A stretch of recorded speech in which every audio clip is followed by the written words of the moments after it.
world's changing. And you are right in the center of it. I don't know what's ahead, but all bets are off.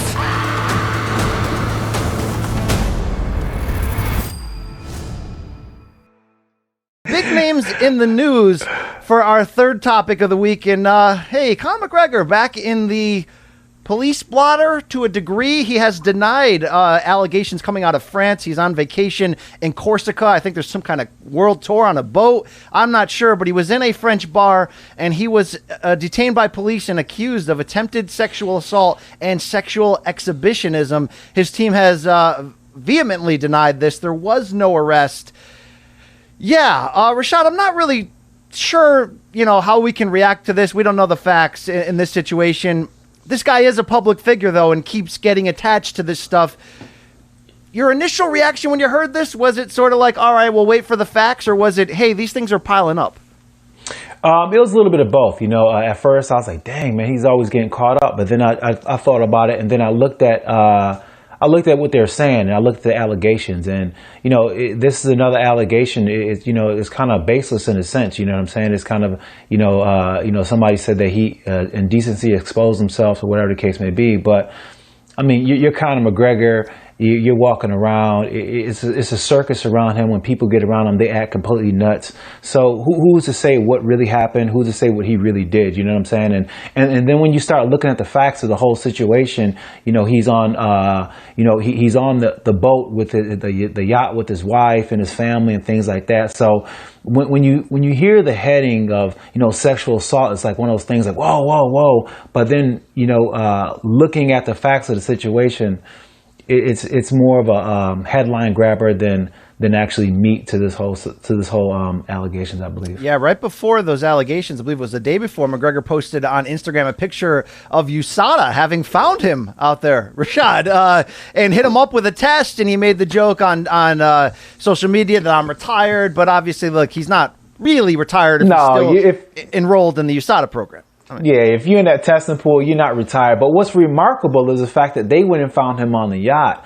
And there's some people saying that USADA don't make their way around to these international spots enough.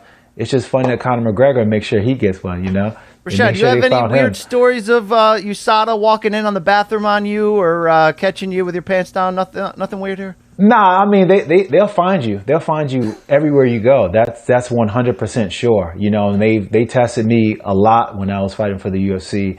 No matter if I was in visiting someplace, they'll just pop up and like, hey, we know you're here. And there's a couple times where I didn't even think, I forgot to put in my whereabouts, and I got in trouble for that. But they find you. Closing on McGregor, I'm really lamenting 2020, right? We all kind of hate 2020. There's been some rough things. We got the quarantine. The damn Black Panther died. Cliff Robinson's not here anymore. There's been a lot of crap going on. Political tension. And I feel like this derailed what would have been a McGregor UFC comeback. Now, look, him coming back, whether you like it or not, it's not on the level of some of these more serious things. I'm just saying, when he walked in there and destroyed Cowboy Cerrone, whether you believe that was a perfect, get well gift from the UFC, or whether you thought he was completely reformed, it looked like he was ready to be busy and fight 2 to 3 more times this year and get back in the title picture and all that. And I get what the quarantine and the lack of live gates, at least initially, did to the idea of these big stars coming back. But Rashad, people get on us sometimes as journalists. Maybe not you. You got the fighter/journalist thing going, so you got another level of cool going on. But for the basement peddlers like myself, the mouth breathers, they're like, oh, you're just a Conor McGregor super fan. Well, we talked about this before. The sport's better when this guy is active. But I'm wondering if I'm drinking the juice on the idea that he's ever going to be an actual fighter again, more than a once-a-year giant cash-in, big opportunity Habib or, some GSP super fight or something. I mean, every day, every month, we get closer to him, getting 35 and 40 in terms of age. Rashad, has that ship, pun intended, officially sailed in your eyes that we'll never see McGregor again fight 2-3 times in a year and try to be an active, regular fighter? Yeah, I think that ship has sailed. I don't think that we'll see him in a regular fight and role.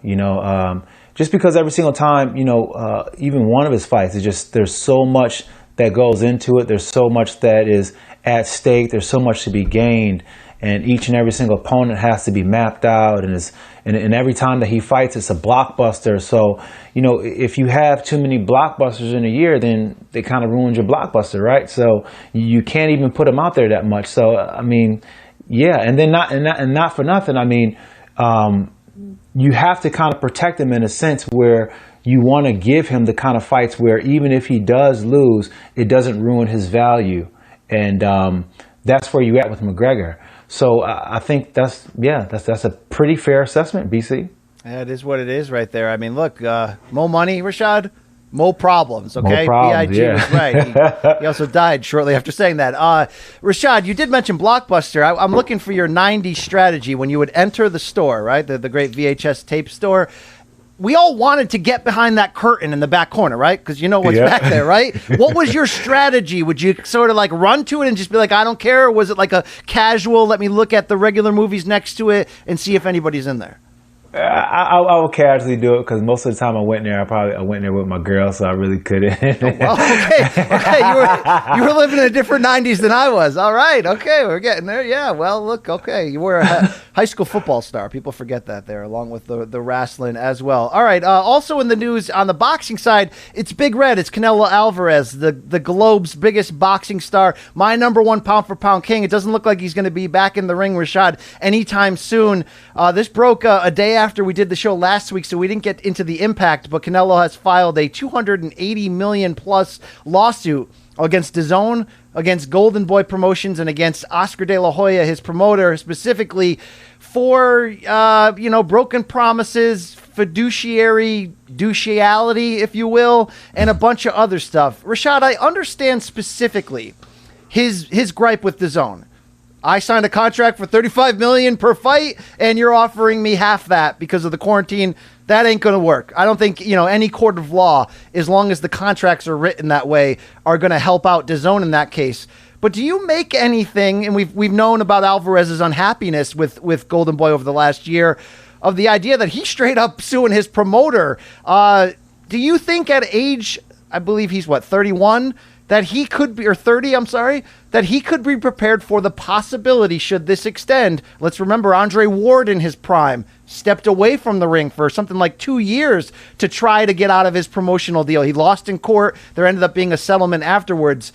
Canelo can't stop winning titles and making big checks. You think he's prepared to actually step away from that to win this?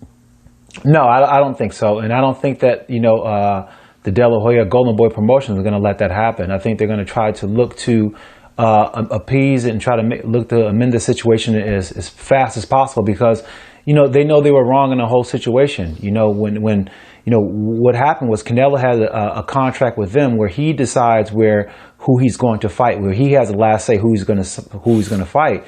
And then when DAZN came into the picture, Golden Boy and DAZN had a contract, and Canelo wasn't even there when they had their meeting. And in that meeting, they discussed the fact that DAZN will have a say in who Canelo fights. And that's where the whole problem lies, the fact that Canelo's like, hold on, these people don't got a say in who I fight and when I fight and all that, So that's where the whole true problem lies. And I think that's something that can be worked out because that having Canelo sit out right now, everyone knows that's a lot of money to miss out. Oh, yeah. I mean, look, it's bad for the sport, too, right? He fights the two Mexican holidays, May and September, the old Floyd and Oscar schedule, if you will, for a reason. And it became like boxing sort of, majors, quote unquote. I think Canelo at this point has earned a Floyd Mayweather level of control over his future. I don't think it's going to be easy to get out of this Golden Boy contract. I think it's more likely that this was a larger scare tactic, that they'll compromise and figure something out. But I also think that if Canelo Alvarez wants to do what Floyd did or do, let's say what Miguel Cotto did late in his career, where he was only signing one-offs with each promoter or network to try to just, bargain out the best opportunity, he certainly deserved that. This is the Canelo Alvarez era in boxing, whether you've recognized it or not, post Floyd and Manny, although obviously both fighters still kind of lingering in their own way. I mean, Canelo has given us the best of the best. Yeah, he ingested some tainted meat. He's done some things. He's got really weird tattoos, Rashad, on the inside of his left forearm, including one of his wife's eyeballs. Now, Rashad, No. I love me, my lady, okay? I don't think I'm getting her eyeballs on my left forearm. No, I mean, why does your wife eyeballs? have that kind of control on you? No, I mean, that means she's always watching you. That's not a good thing. I do things with that hand, you know? I mean, what are we doing here? What are we doing here? I do want to say this, though. I hope he comes back soon. I hope we can figure this out. But the most bizarre thing that came out of this, it looks like DAZN's only stance is they're claiming, now they haven't really commented publicly, but we're kind of hearing this around the horn through sources, that they're claiming that Canelo has not given them what was contractually written, which is one quote-unquote premier opponent per year. Now, Rashad, they, I think, are arbitrarily going back, right, and saying, well, we don't think Sergey Kovalev and Daniel Jacobs last year were premier. Like, are you kidding me? That's a joke. Right. And now they were trying to say, well, you know, you want to fight Billy Joe Saunders, you want to fight Callum Smith. Those aren't premier. According to a source, and we've seen great reporting from the likes of Dan Rayfield and Mike Coppinger on this, DAZN's list of quote-unquote premier fighters at this point for Canelo are Gennady Golovkin, Jorge Masvidal, Khabib Nurmagomedov, and 47-year-old Oscar De La Hoya. Okay, we got to decide on what we're trying to sell here, and that's the discussion that needs to be had here. Are we just trying to sell buys, or are we really trying to sell a sport with actual real competitors that deserve to be in that position? You know, and I mean, that's what they have to decide, because at the end of the day, I mean, you have somebody who boxes and have the technique and just a beautiful skill level of Canelo. You don't muddy him up just by letting him fight anybody. You let him fight the best. You know what I'm saying? You want to put him against the best talent because you want to showcase that. It'd be a ripoff to allow you to not let him show the world how great he is against other great talent.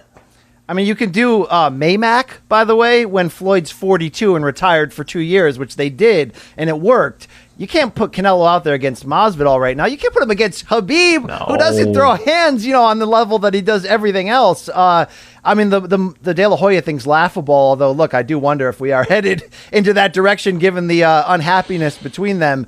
But, yeah, look, this is DAZN, and, you know, they've done a lot of great. They picked up a lot of below-the-radar, big-time fights and made it accessible for us so we're not out there getting the Russian malware trying to track down the illegal stream.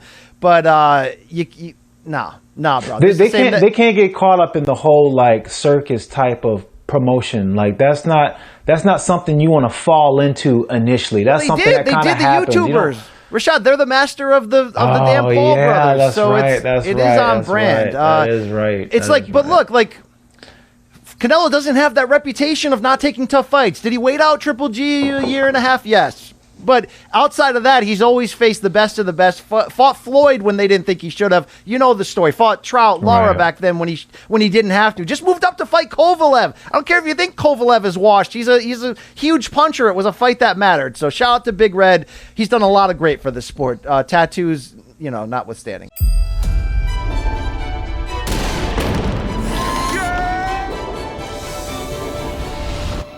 Are you in? This is our time. The world's changed, and you are right in the center of it. I don't know what's ahead, but all bets are off.